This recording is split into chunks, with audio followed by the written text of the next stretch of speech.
Professor Galab of the Arab Republic of Egypt declared that the human race during the Paleolithic era, that is the Stone Age, was more or less homogeneous and Caucasian, and that Negroes only began to appear much, much later. A Negro culture, he claimed, did not appear prior to the Neolithic, that is the age of agriculture. Professor De Bona of Malta spoke of a race of pyramid builders coming into Egypt, a race with Libico-Asiatic affinities, without even deeming it necessary to show where on this earth stands the proto-pyramid that this race constructed before it migrated to Africa. Several participants, finding it difficult to demolish Diop, decided instead to demolish all talk about race. Professor Saab Soderberg of Sweden, while demonstrating that the majority of Neolithic cultures in the Nile Valley belonged to the techno-complex of Saharan and Sudanic cultures, said the concept of race was outmoded and should now be abandoned. Now they have to accept that Africans are at the root of things. We don't let us talk anymore about race. Professor Vercoute of France, insisting that there was no way to tell how many the Egyptians were white and how many were black, felt the evidence nevertheless showed that Egypt at least was African in its way of writing, its culture, and its way of thinking. Well, what more African could you be? If your culture is African, your writing is African, and your thinking is African, how are you going to be white and black? I mean, obviously the whites must have trickled in. They couldn't be the dominant figure in Egypt, and the writing, the thinking, and the culture is African. Professor Shinney of Canada said that Herodotus and all the Greeks and Romans who called Egyptians black were merely being subjective like Dr. Diop. Race was not a scientific concept. Professor Mokhtar of the Arab Republic of Egypt said the problem of race was unimportant. I know this Mokhtar guy. He's out of this world. I spoke with him on the telephone with a French interpreter. He made me write to get permission to publish Diop's essay, Origin of the Ancient Egyptians. He made me write a statement saying that not all the participants agreed with this thesis. Not all the participants agreed about anything.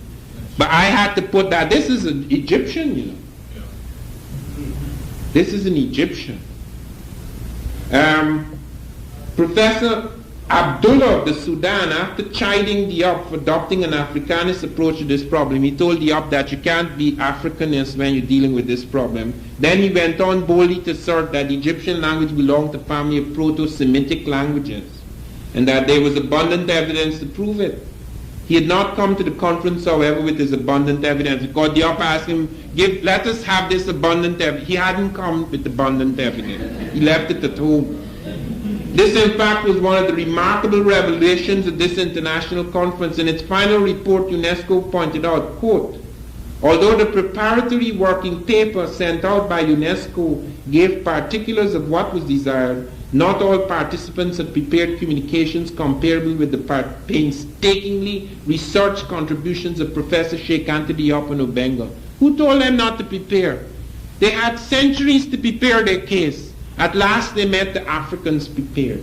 The Africans at last had done their homework, and those theses which had once seemed formidable now shook with the fragility of leaves in the new intellectual wind blowing from the continent.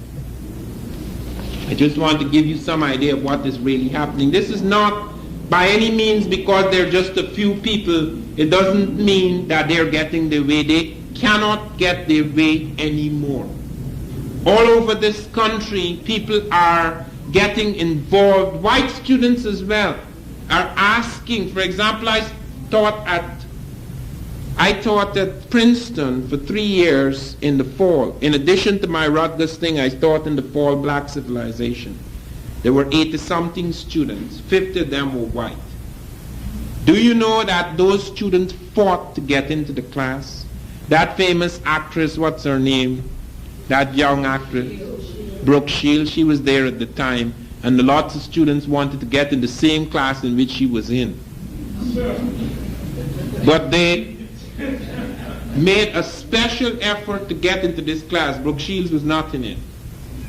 They fought. I had to push them out because there were 100 and something students. I had to actually close the line down at 80-something. So that there is an uneasiness among these students, because they look around the world and they know the white American is hated all over the world. And it's not, you can't escape, because the world is coming smaller and smaller. Planes are all over the place. So you can't walk out there and bare your chest and escape. Somebody is going to get you for what you're doing. And therefore these students are beginning to think again and think again. We still have some very strange people among us. A teacher, and I wouldn't call her name, she's black, in an elementary school in Portland, where I have been recently to try and change the curriculum. Fortunately, her essay has come back to me, and I have a chance to blast it out of the water, which I will. Do you know what she's doing? She's written a monograph, Great Black Leaders, in which she shows the Egyptians are black and the Carthaginians are black and so forth. But in order to sell it to the white people, guess what she's writing? That although white people had made black people into slaves later, black businessmen in Carthage had made lots of whites into slaves, so that blacks have the comfort of knowing that they're not only descendants of slaves, but slave owners. That's how she's playing up to the whites to get the text accepted. And then she says that in ancient times, very white skin or very black skin was considered beautiful by different people, but in modern times, black people like light tan skin, and white people go in on the beaches to get light tan skin suits. So everybody's moving now into one thing. This is a black teacher introducing new historical. What is she trying to do? To show the white people around her she's very balanced, extremely balanced, and screwing up another generation. Fortunately, we have got into the process. I am asked as a consultant to look at all the materials that are being used, because these people have been in court over not having black teachers and not introducing black things into the history curriculum. So fortunately, some of these things have to come to me for vetting. And that book is not going no place. She has wasted her time.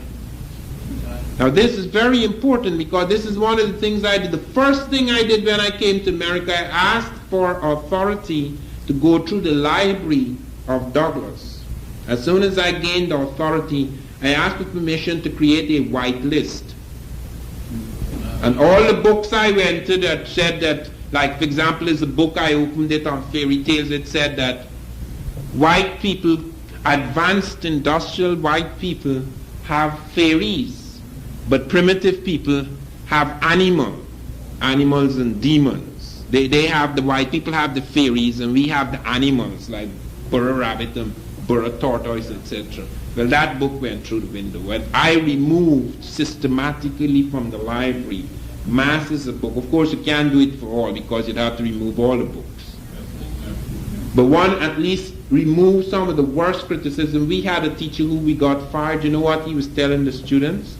In Africa, there are people who are as tall as 8 feet, and some of them are as small as 6 inches. This is in the university. There are Africans who are tall as 8 feet and as small as 6 inches.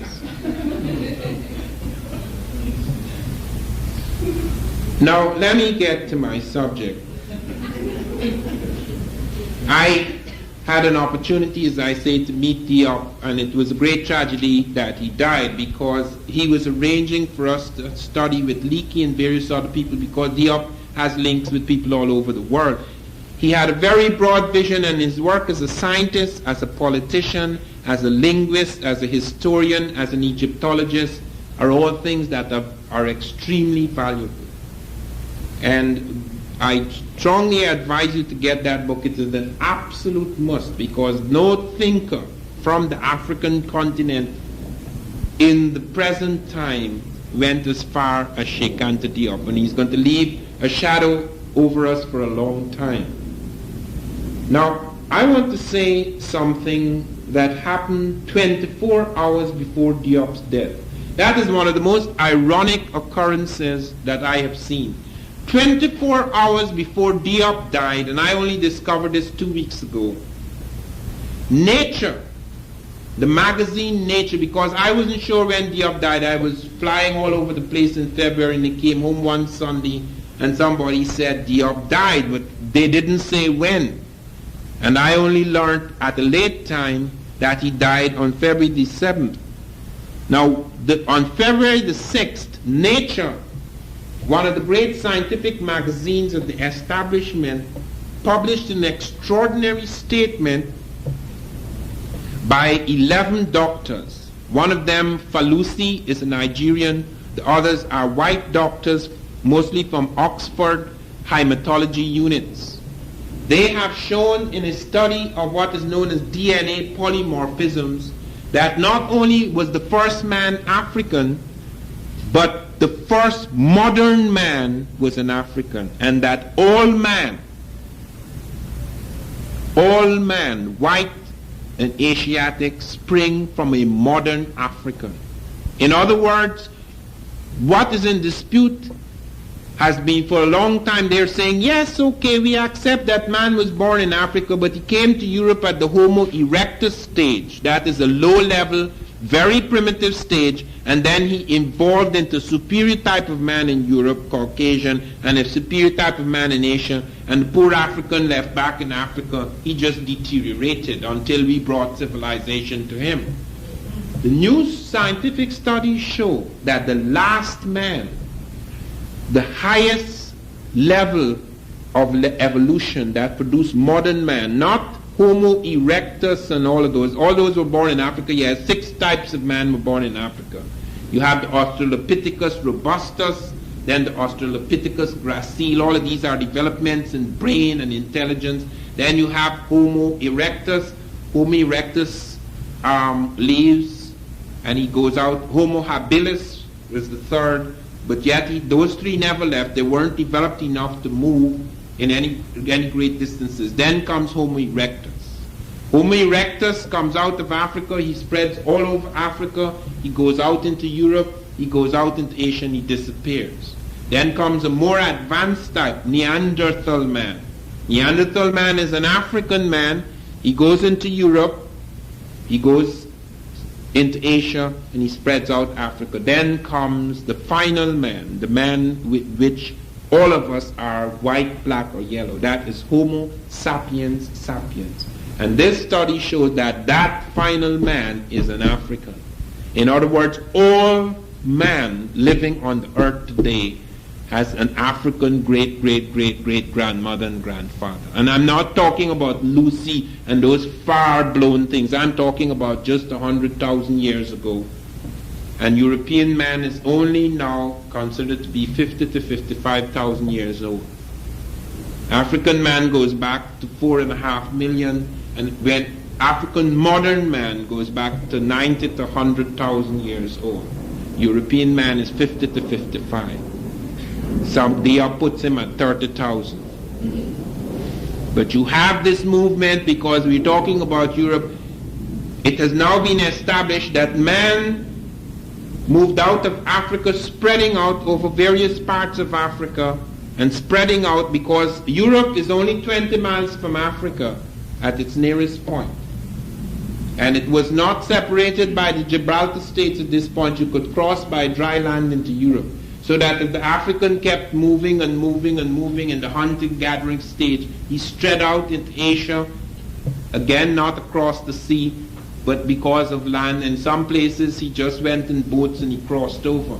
Then came an ice age. Half of Europe was covered by ice 1 mile thick. Some of the Africans were pushed up into Eurasia, an area which you would now call Eurasia, somewhere in Russia, and that group started to undergo mutation because of thousands of years. This is not something that could take a few years or a few generations, and it cannot happen today because you don't have an ice age. In extreme ice conditions,